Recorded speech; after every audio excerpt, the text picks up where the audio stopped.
Se cumplieron los pronósticos y tuvimos abanicos en el Tour de la Provence con un Nairo Quintana que se defendió de forma extraordinaria y con un Filippo Ganna que sin duda alguna fue el hombre de esta primera etapa de la carrera. Es cierto que ayer habíamos tenido el prólogo, pero ya como parcial en línea, este era el primero con un recorrido que en la planimetría se veía sencillo, ya que era mayormente llano, pero como advertíamos desde ayer, tenía ese peligro latente del viento que ostentaba altas posibilidades de acompañarnos a lo largo de la jornada. Y una vez se inició la etapa, así se sintió, ya que todo el tiempo golpeaba independientemente de la forma que fuera, ya sea de manera lateral, a favor o en contra, pero siempre estaba ahí y además a una altísima velocidad que ahí ven como lo referencia la organización, 45 kilómetros por hora, que esa es una velocidad bastante bárbara. Y ahí Luke Rowe da la primera orden, hace ahí la seña para que todo el bloque lineo se ponga a trabajar a full gas e intenten generar un primer corte, aunque en este intento no iban a lograr su cometido, ya que había una respuesta mayoritaria correcta por parte de los otros hombres del pelotón y no dejaban que hiciera daño este portentoso ritmo que imprimía la escuadra británica, incluso con alguna colaboración del Total Energies, que también tenía ese interés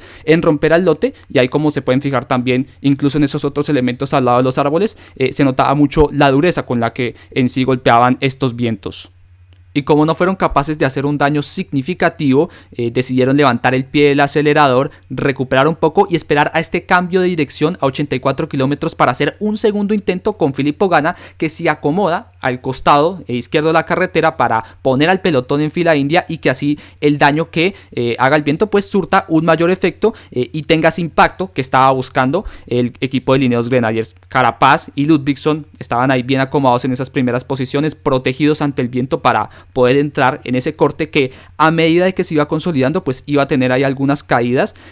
seguramente por algún choque de ruedas. Algunos corredores hay que caían, se golpeaban en ese costado de la carretera, pero en sí ya poco a poco se iba solidificando, además con un Nairo Quintana que se defendía a la perfección, miraba a sus rivales, se podía acomodar con mucha facilidad, con mucha soltura en esas primeras posiciones del grupo, y lógicamente iba a tener esa facilidad para poder estar ahí en ese grupo casi que sin ningún tipo de inconveniente. Pero como sabemos que no quieren que se produzcan más cortes, de dos maneras. La primera, con los relevos, ya que acá la responsabilidad no recae en un solo corredor, sino que todos van pasando por delante para mantener la velocidad y rotar el gasto para que sea de una manera más equitativa. Y la segunda, con la colocación, ya que acá por ejemplo vemos que por delante se colocan un poco en fila con tal de que pues se pueda seguir bajo esa dinámica de los relevos, pero además por detrás Nairo Quintana nos da el ejemplo, él a su espalda está cubriendo al resto de corredores para que en sí estén protegidos del viento y puedan ser partícipes de la cooperación, contrario acá con Bodnar, que no estaba ampliando toda la carretera, sino que buscaba que el grupo estuviera más enfilado para que se produjeran esos cortes.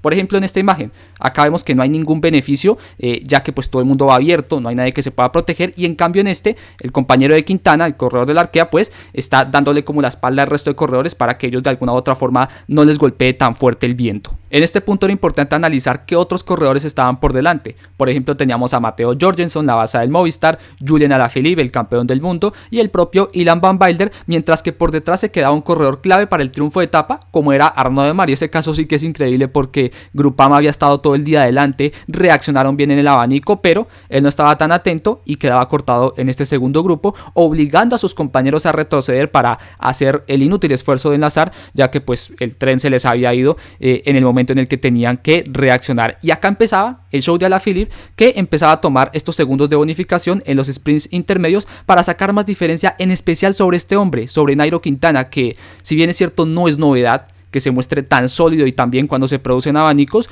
yo creo que está empezando a dar señales de que a lo mejor tiene un buen estado de forma y de que sí puede ser el que esté llamado a hacerle oposición a este campeón del mundo. Y retomando con Alaphilippe, considero que tiene dos ventajas. Uno, es un ciclista que siempre inicia en muy buena forma la temporada, y segundo, la subida del domingo tampoco está dura, se adapta a sus condiciones y lo normal sería que no ceda esos 30 segundos de ventaja que tiene sobre Quintana. Y acá ya las cosas iban a poner tensas, puesto que Schielmouse y Jorgensen querían empezar a tomar las posiciones delanteras del lote, ya que iban muy atrás y quedaba poco para meta, y para eso empiezan a utilizar esa franja izquierda ocupando más espacio de la carretera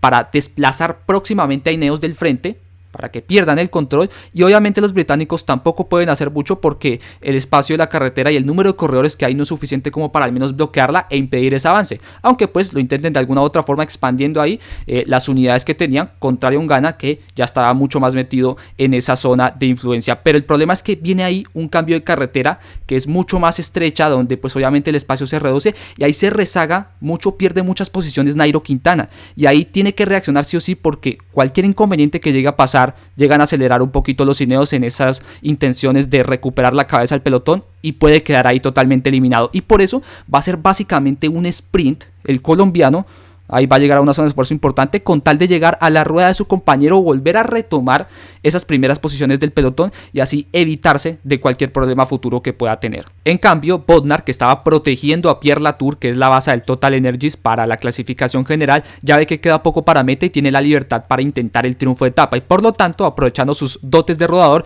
y un pequeño hueco que se abría ahí en ese pelotón, pues hace el cambio de ritmo, ¿no? Y empieza a abrir una distancia importante, y de hecho es Richard Carapaz junto con Filippo Ganna los que van a intentar cerrar ese hueco. Y es curioso lo de Carapaz porque al final el hecho de que lo tuviéramos trabajando a full gas demostraba que el objetivo claro de Ineos era ganar la etapa con Viviani. Y lo de Ganna, pues hombre, espectacular, porque fíjense, él como solito, sin ayuda de nadie,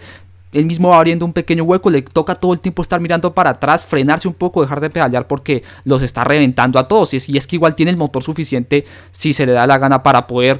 darle casa ahí a Bodnar, pero obviamente tuvo que ir con mucha más calma porque tampoco podía permitirse el dejar ahí ya ni por detrás. Urs Smith era otro que intentaba meter ritmo para que no se fuera tan lejos Filippo Ganna, pero era muy clara esa diferencia de fuerza que tenía pues en favor el corredor italiano. Y ya en este punto, con el incendio de Bodnar apagado y con un Carapaz que ya se quedaba, pues todo estaba muy servido para que lo pudiera ganar Viviani. Y de hecho reservaron a Luke Rowe para ese último kilómetro para que tuviera el motor para hacerle ese lanzamiento a Elia Viviani. Ahí lo tenía perfectamente acomodado, tercera posición, es el hombre más rápido, ¿no? Una vez va a hacer ese lanzamiento para dejarlo en esa primera casilla en la última curva, y que ella después simplemente sea marcar la diferencia por ser obviamente el hombre más rápido, ya que tampoco confrontaba a ningún otro velocista que hubiese podido entrar en ese corte, y por lo tanto acaba ganando por primera vez después de que pudo regresar al conjunto de Ineos y derrotó línea de meta a Sepp Van Marke y Julian Alaphilippe. Mientras que la general, si bien es cierto no hubo tantos cambios, lo cierto es que Julian Alaphilippe ya tiene una ventaja importante sobre muchos de sus rivales, está a tan solo 4 segundos del liderato y por lo tanto se posiciona como el claro candidato para poder en sí ganar el título de este Tour de la Provence, que mañana tiene una etapa de media montaña favorable para el francés, que seguro que buscará ahí abrir mucho más hueco para poder afrontar con más tranquilidad esa etapa de alta montaña que, como ya mencionábamos, no debería ser de mayor complicación para él.